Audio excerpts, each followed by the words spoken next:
Olá, aqui estamos para mais um encontro do nosso programa Terra, Meu Amor. Hoje eu estou convidando para estar conosco uma colega arquiteta, uma pessoa maravilhosa, uma mulher atuante. Vocês vão ver que ser especial que eu estou trazendo para vocês conhecerem. O nome dela é Lisa Andrade.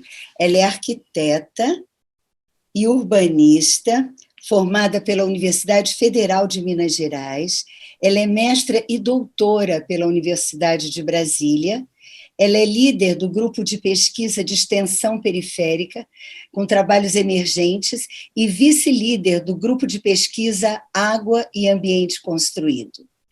A Lisa é uma pessoa que acredita e se dedica, como arquiteta e urbanista, à qualidade da vida e do espaço. Lisa, seja muito bem-vinda ao nosso encontro. Eu sei que você está no olho do furacão finalizando o semestre, então para nós é uma honra ter você no Terra, Meu Amor. Querida, a gente sempre começa o nosso programa trazendo uma poesia. E hoje eu trouxe uma poesia que eu acho que você vai gostar muito. É uma poesia do Manuel de Barros e chama-se As Bênçãos. Não tenho a anatomia de uma garça para receber em mim os perfumes do azul, mas eu recebo. É uma bênção. Às vezes, se tenho uma tristeza, as andorinhas namoram mais de perto e eu fico enamorado. É uma bênção. Logo dou aos caracóis ornamentos de ouro para que eles se tornem peregrinos no chão. Eles se tornam, e é uma bênção. Até alguém já chegou de me ver passar a mão dos cabelos de Deus. Eu só queria agradecer. Então é com esse espírito de benedicere e de gratidão que nós vamos começar hoje a nossa conversa. Querida, fala para nós, eu acho que os telespectadores estão curiosos para saber, sobre esse seu trabalho no ambiente construído. Como é isso, Lisa? Bom, em primeiro lugar, eu quero agradecer, né, o fato de estar aqui, de ter essa oportunidade, de estar com pessoas tão especiais, né, esse programa tão lindo, Terra, Meu Amor, esse nome é maravilhoso. A Regina, que eu conheço há muitos anos, é uma pessoa muito atuante em Brasília, muito respeitada, ela passa muita tranquilidade para a gente, né, muita inspiração, muita paz, né, então é uma honra estar aqui, mesmo no meio da turbulência, estamos aqui.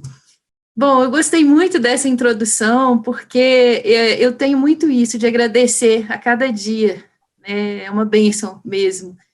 Eu tenho uma cachorrinha que chama Gaia, é uma vira-latinha adotada, e eu passei com ela todos os dias, e quando eu estou caminhando debaixo das árvores, eu sempre penso, nossa, que bênção estar aqui, né?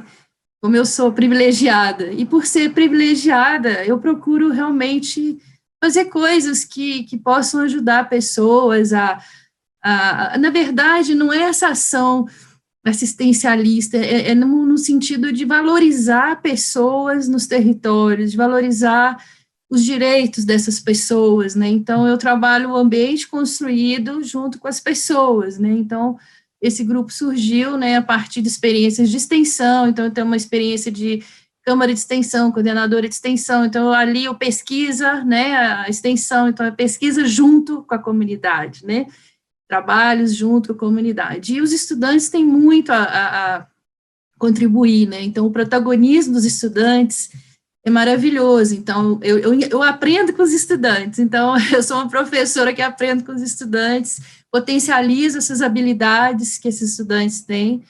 E aí a gente sentiu necessidade de criar um espaço, né, na área de arquitetura e urbanismo, que pudesse fazer trabalhos finais de graduação já nos territórios, com as pessoas, né, valorizando. A gente vai chegando de mansinho, entendendo como é que é a vida cotidiana, né, as demandas, o que essas pessoas fazem, né, as lideranças locais, né, como é que essas pessoas se colocam ali no espaço, né, a organização, os arranjos produtivos, né, e como é que isso se reflete no espaço, e como que, a partir disso, a gente precisa entender melhor pelas pessoas do lugar, né? Mais ou menos isso. Liz, eu achei muito lindo você trazer que você é um aprendiz, né? Você está o tempo todo com essa abertura interna. Então, e o que eu estou percebendo é o seguinte: a vida urbana hoje, 85% da humanidade, ou mais até em alguns lugares, habita em cidades, é o nosso ecossistema. Né? E, no entanto, esse ecossistema apresenta algumas patologias, algumas hierarquias que comprometem justamente o propósito original das cidades, que era fazer o convívio, o encontro. Né? E essa abertura interna sua provavelmente faz com que você tenha um olhar ampliado sobre essas questões da cidade e também uma escuta ampliada. Então, como nós estamos, nesse momento, reconstruindo esse desenho urbano e de convivialidade, como é que você vê essa parceria, vamos dizer assim, academia, cidadão, para essa transformação tão necessária? Bom, o princípio é da Universidade Cidadã, né, que a gente acredita nessa pesquisa junto, né, com as pessoas do lugar. Então, por exemplo, trabalho muito com o pessoal da Serrinha do Paranoá, né, que são guardiões daquela terra maravilhosa das nascentes, né. Então, valorizando muito esses saberes locais, né, nessa governança. Mas, por outro lado, também a gente tem um lado mais científico, que a gente estuda, no meu caso específico, sobre ecossistemas urbanos, né, que alia o ambiente construído, a forma urbana, como eu venho trabalhando há muito tempo, né, as questões biológicas, físicas, né, e sociais. Então, já é uma evolução da ecologia urbana, né, então já é a ecologia da cidade, baseada, né, em estudos do Instituto Carey americano, né, que são de ecólogos, que chegaram à conclusão sobre a importância dos arquitetos urbanistas entrarem nessa questão mais da sobrevivência das espécies, né? Então, o desenho, a prática dos arquitetos urbanistas são muito importantes, né? Porque a gente meio que determina certas coisas no ambiente construído, né? Assim, o traço do arquiteto, né? A forma urbana, né? Então, muitas vezes, o desenho urbano sensível à água, que eu venho trabalhando, a forma como a gente coloca, né, as vias em relação às curvas de nível, isso tudo vai interferindo no ciclo da água, né? Então, tem todo um cuidado que nós, arquitetos urbanistas, temos que ter, né? Então, com os processos regenerativos. Mas uma coisa, Regina, que eu fui aprendendo e também a gente vai mudando com o tempo, porque eu sempre trabalhei a agenda verde e a agenda marrom. Você pode explicar para os nossos telespectadores qual é a diferença entre a agenda verde e a agenda marrom?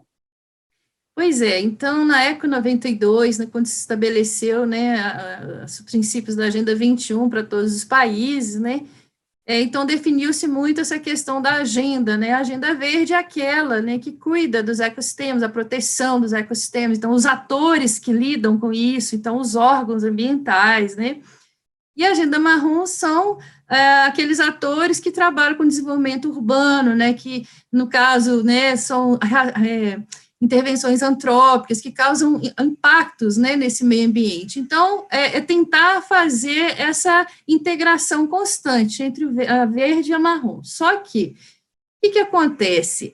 Com o tempo, esse modelo neoliberal que nós temos, capitalista, né, que vem corrompendo o mundo inteiro, né, e gerando muita desigualdade, muita pobreza, né, foi se apoderando desse discurso ambientalista, dessa sustentabilidade, né, e aí eu comecei a definir mais posições, né, então, olha, sustentabilidade para quem, né, só se for para todos, né, não faz sentido, por exemplo, no território federal, a Companhia Imobiliária Pública, a Terracap, criar empreendimentos com expansão urbana em áreas sensíveis, como no caso da Serrinha do Paranoá, outros empreendimentos que vão detonar nascentes, né, e, enfim, assorear rios, e, por outro lado, você ter comunidades que não podem ficar nos territórios, como o caso de Santa Luzia, que eu venho trabalhando ali na estrutural, né, no limite com o Parque Nacional, que o órgão público, o Ministério Público, define que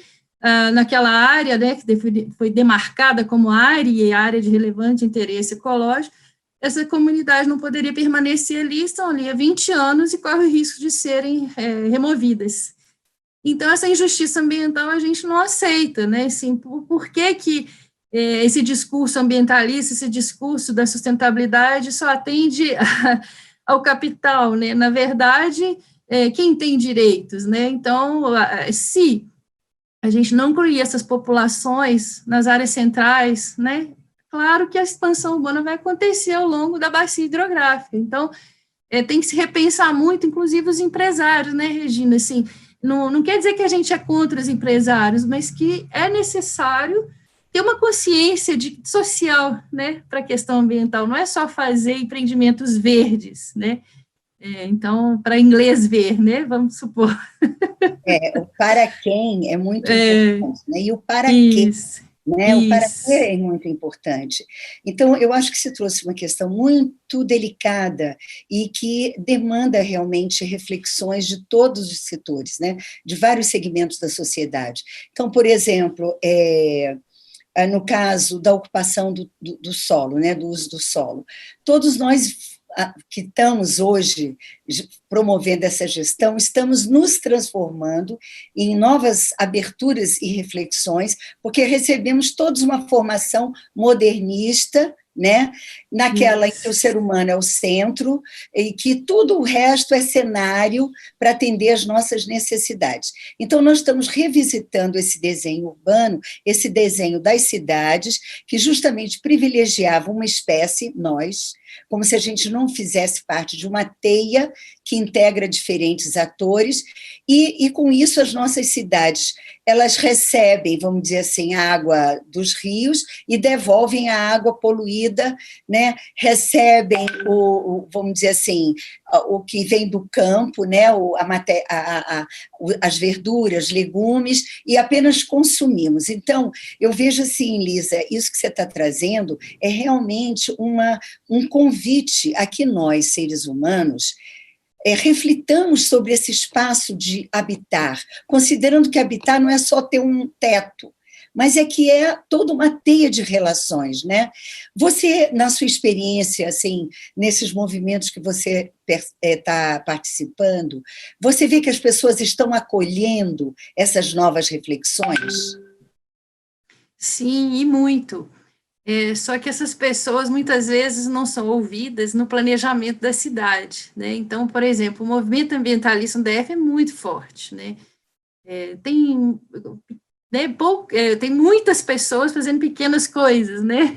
Então, assim, são muitos movimentos, muitas ações, né, que mereciam participar dessa governança, né? Então, a gestão da água, a gestão do território tem que passar, né, por esses movimentos também, né, assim, essas iniciativas, e nós, arquitetos urbanistas, como atuamos nos territórios, a gente tem que também ver o que está acontecendo, ver né, valorizar já iniciativas. Então, por exemplo, nosso grupo de pesquisa está mapeando as ocupações informais do Distrito Federal, né, pelo direito à água e saneamento, né, assim como vocês trabalham nas áreas, nas ARIs, né, já de relevante interesse social, aquelas passíveis de regularização, nós estamos atuando naquelas não passíveis de regularização.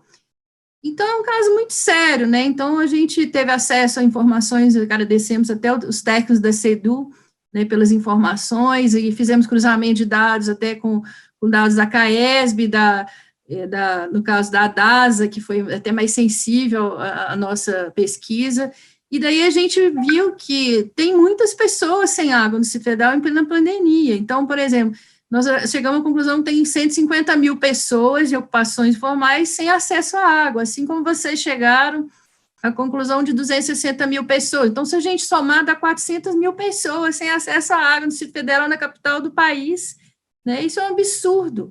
Cadê a consciência dos nossos colegas cidadãos, empresários, né? Fazer uma corrente aí para que, né, isso não se perdure mais, não faz sentido, né? Sim, eu acho muito relevante a gente refletir nessa direção, porque ainda Brasília, pelo desenho que nós temos, né, desenho urbanístico da cidade, ela é muito nucleada. Então, essas demandas, por exemplo, uma cidade como Rio de Janeiro, que você tem a favela do lado de Ipanema, você tem ali Copacabana, né, na Toneleiros atrás já é uma favela. Então, essa estratificação no Distrito Federal, ela é menos visível ao cidadão da cidade, ela é mais invisível, né? Então, isso aí faz com que a gente, muitas vezes, tenha uma visão da nossa cidade que não corresponde à realidade, porque, de fato, como você diz, dá para imaginar a capital do Brasil tendo 260 mil pessoas sem acesso à água num momento pandêmico como esse, em que a palavra de ordem é lave as mãos, se higienize, viva o isolamento, e sendo que essas pessoas precisam circular, ou seja, elas são pessoas que circulam em todo o Distrito Federal. Então, assim, eu quero crer que esse coronavírus, de fato, ele está vindo para denunciar realidades que demandam, de fato, novos olhares e novas atitudes. E o mais interessante que eu acho, a partir da sua fala, Liz, é o seguinte, é que você traz a necessidade do diálogo, do encontro dialógico de diferentes atores, né? Então, essa estratificação, governo, academia, sociedade civil, empresariado, esse é o momento em que todos nós estamos sentindo uma ameaça real à nossa integridade de vida, nossa integridade de saúde, por termos uma sociedade, uma cidade estratificada e segregadora, né? Então, eu quero crer que, de fato, a gente possa estar diante de uma oportunidade, né, Elisa? Em que instâncias você acha que a gente vamos dizer assim, nós vamos ter agora a reunião do PEDOT, audiências públicas do PEDOT, né, que é o Plano de Ordenamento Territorial do Distrito Federal. Queria só pontuar isso para os nossos clientes, nossos telespectadores, e dizer que a ARIS é Área de Relevante Interesse Social, né? Então, nós estamos falando realmente de realidades do território, da cidade, né? E isso denuncia uma realidade que não é só no Distrito Federal, né, Lisa? Isso é uma coisa que permeia o Brasil como um todo, né? Como é que você vê esse movimento de cidadania pela qualidade do espaço, essa convergência? Bom, eu vou falar do movimento do qual eu faço parte, né, que é o projeto Brasil Cidades, que começou após o golpe de 2016, vamos dizer assim, né, que a Frente Brasil Popular, os movimentos sociais viram necessidade de se unirem, né, em relação aos pesquisadores, professores, estudantes, técnicos de governo, né, entidades profissionais, né, em busca de um projeto para melhoria das cidades brasileiras, né, e criar uma agenda urbana. Então, esse projeto é liderado pelo professor Hermínia Maricato da USP, que foi secretária de Desenvolvimento Urbano do Ministério das Cidades, né, e também já foi secretária lá de São Paulo, na época da Erundina e tudo mais, secretária de Habitação. Então, é um pessoal com muita experiência, né, nessa questão da agenda urbana, e daí criou-se esse projeto, né, e a partir de 2018 foi lançado, e aqui no DF a gente começou. Então, eu estou nessa coordenação operacional aqui.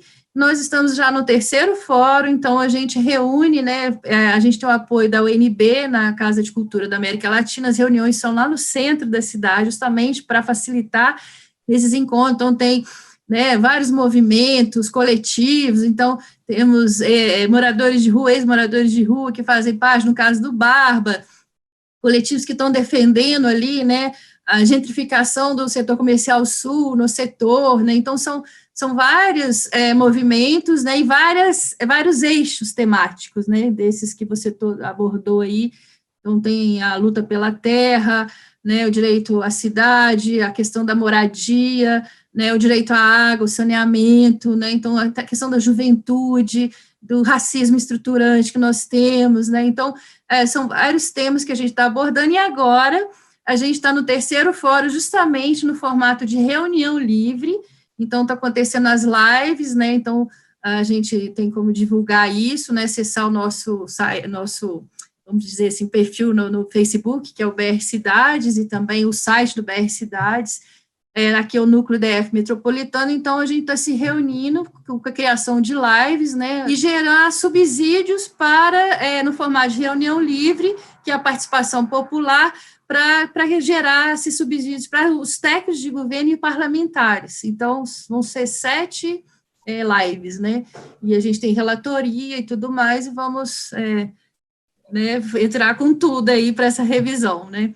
Mas me preocupa, Regina, da revisão do plano diretor, porque, assim, eu cheguei ao ponto até de nem acreditar mais em plano diretor, porque você imagina, né, a gente tem plano diretor há quanto tempo e ter esse tanto de ocupações informais, né, que planejamento é esse, né, de cima para baixo, né, pensa nas RAs, pensa nas regiões administrativas da DF, que hoje são 33, qual é a atuação da região administrativa, da administração, né, eles só são ali guiados por uma política, né, assim, que não está voltado para os interesses da população local, né, então a gestão tem que ser de baixo para cima, né, o poder local, como a gente diz no BR Cidades, né. Sim, e Lisa, eu acho muito interessante você estar trazendo esse questionamento sobre as RAs, sobre as regiões administrativas, porque, por exemplo, em relação à água, nós agora no Distrito Federal estamos com outros referenciais, né? Pois nós sabemos, nós temos agora mapeado nossos rios, as nossas microbacias, nós sabemos que nós somos, a grande maioria do território, nós temos rios que são afluentes do Rio Paranaíba, que é um rio federal da maior importância, né? Então, assim, essa coisa da água é algo muito importante, e eu tenho refletido muito sobre essa questão da gestão do território, porque, assim, uma das formas que as pessoas historicamente têm de se identificar com o território é justamente o pertencimento a partir das realidades objetivas. Então, por exemplo, olha, eu sou da Bacia do São Marco, eu sou da Bacia do Paranoá, eu sou da Bacia do Preto, eu sou da Bacia do Descoberto, entende? Quer dizer, isso também estabeleceria, eu tenho refletido muito sobre isso, eu sou do Conselho de Recursos Hídricos, e eu vejo assim, o tanto que essa questão água é uma demanda que vem trazendo uma reflexão, e eu também participo desse movimento do Água e Covid, né, dentro do CRH, do Conselho de Recursos Hídricos, e a gente tem visto tanto que o elemento água, hoje, é um referencial a ser considerado com muito respeito e consideração, contrariamente ao que já fizemos em outras cidades, de aterrar córrego, como a gente viu ano passado, o problema lá de Belo Horizonte, né? Tudo, aquelas enchentes absurdas, porque as águas têm que sair por algum lugar, né? Como é que você veria esse redesenho a partir de outros referenciais, para uma consciência de território, quero dizer, de gestão de cuidado? Bom, é exatamente isso que eu trabalho na parte técnica, né? Porque, assim, além de tudo que eu faço, eu tenho uma pesquisa mais, né, direcionada, que é sobre cidades sensíveis à água, lugares sensíveis à água, territórios sensíveis à água, né? Então, passa por essa governança, essa gestão compartilhada. Veja o caso da Serrinha do Paranoá, né? Ali só está sendo levado em consideração, né, a sensibilidade ambiental, porque existem os guardiões, né? Assim, então, olha a governança aí, né? São vários movimentos que estão ali cuidando, né?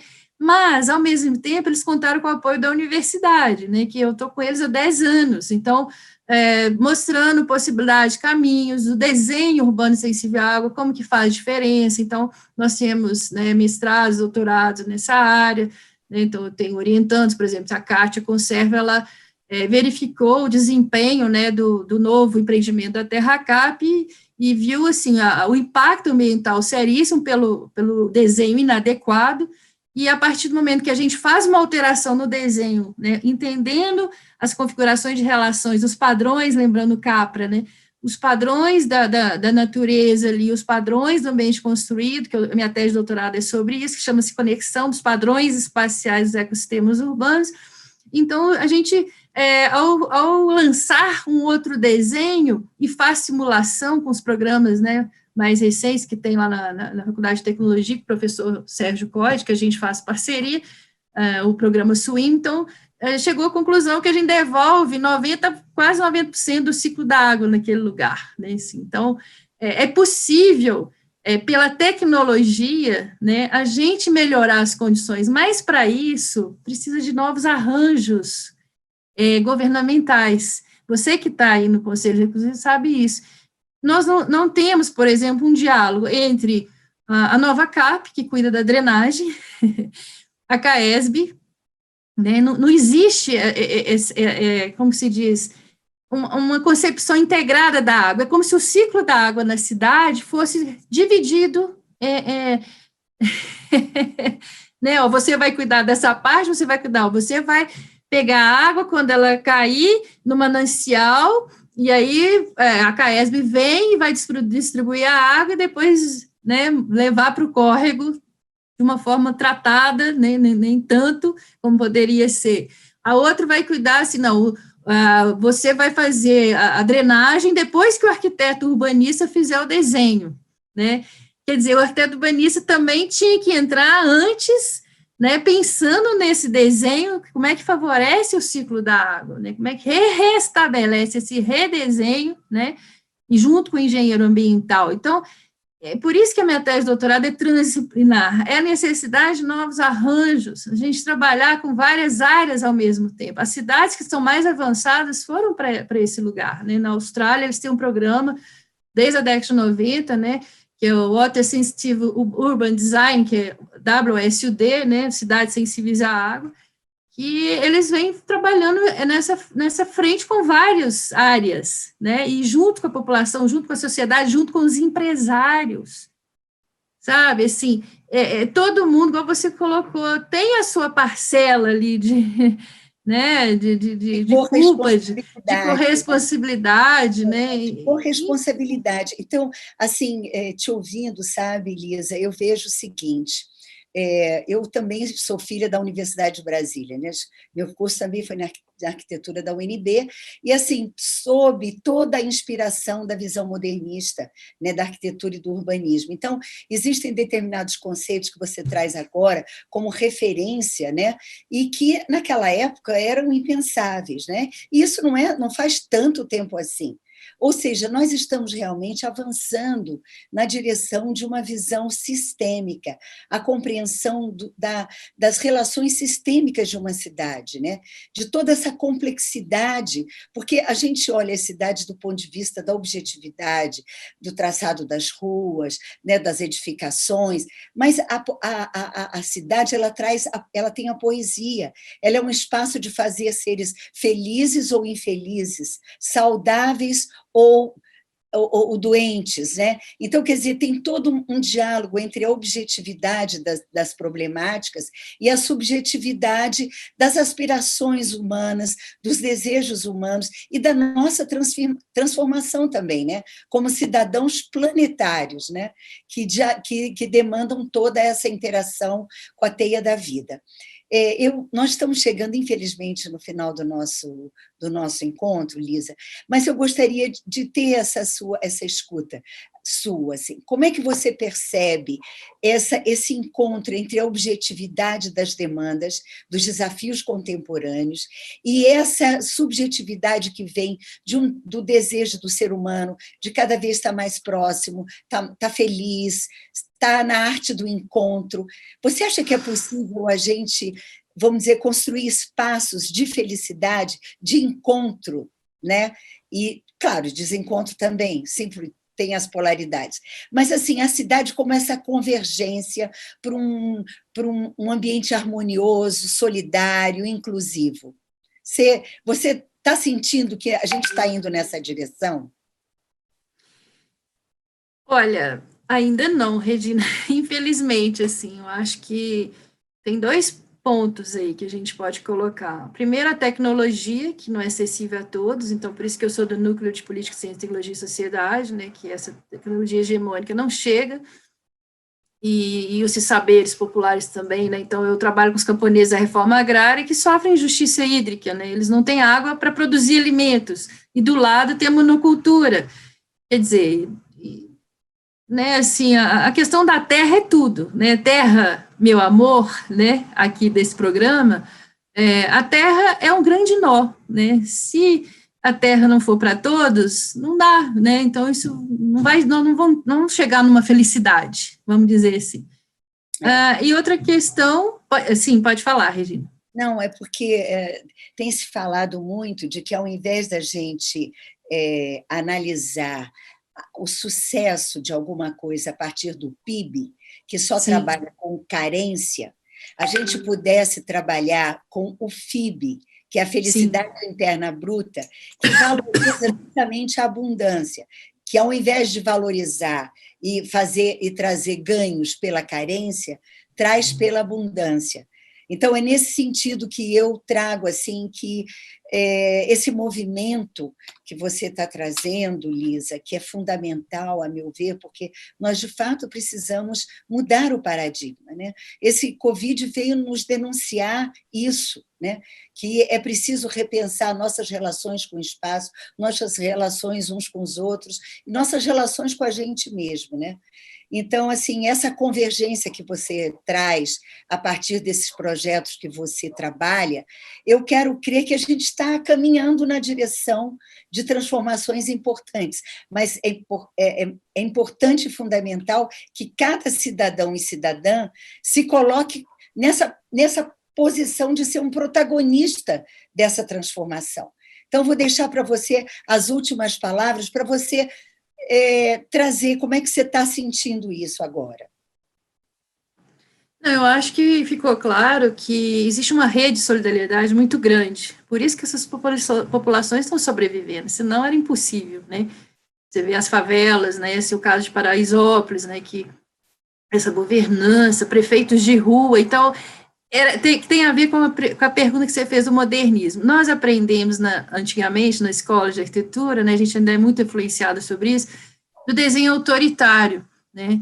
E se você trabalhar, o meu guru é o Christoph Alexander, né, e o Capra, né, que trabalha com os padrões, que é a configuração de relações, é o contrário, é você entender o que acontece no individual, ali, né, nas quadras, nas ruas, para gerar um movimento de governança. Então, o Christoph Alexander fala, a cada 6.000 pessoas você tem condições de governar, né, de fazer uma autogestão. A partir daí já perde-se o controle. Então, a maneira de governar está equivocada, de fazer gestão, né? Então, mesmo as regiões administrativas, além da administração, teria que ter várias lideranças locais, né, que trouxessem todas essas iniciativas, né, esses saberes, para convergir numa totalidade.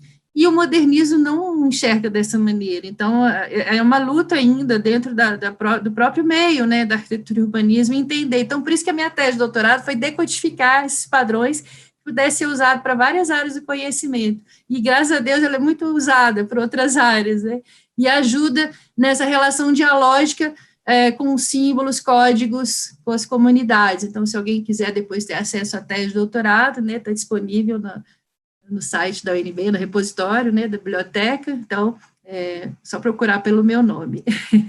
Lisa Andrade, eu recomendo, né, que esse trabalho seja analisado, seja olhado.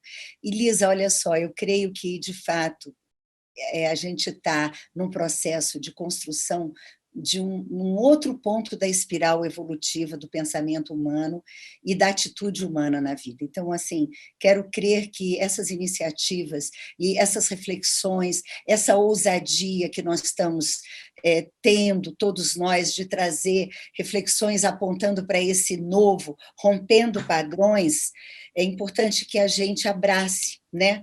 Abrace esse momento, olhe para ele e realmente se reconheça como um agente, né? Do mesmo jeito que nós somos seres históricos, que recebemos uma história de construção civilizatória, a gente tem que se dar conta de que nós estaremos legando também realidades civilizatórias para as gerações que vêm depois da gente. Querida, gratidão por estarmos juntas, muito obrigada, eu desejo sucesso a você, muito sucesso a você e seu grupo todo nessa empreitada. E a você, telespectador, gratidão por estar conosco até agora, até o nosso próximo encontro.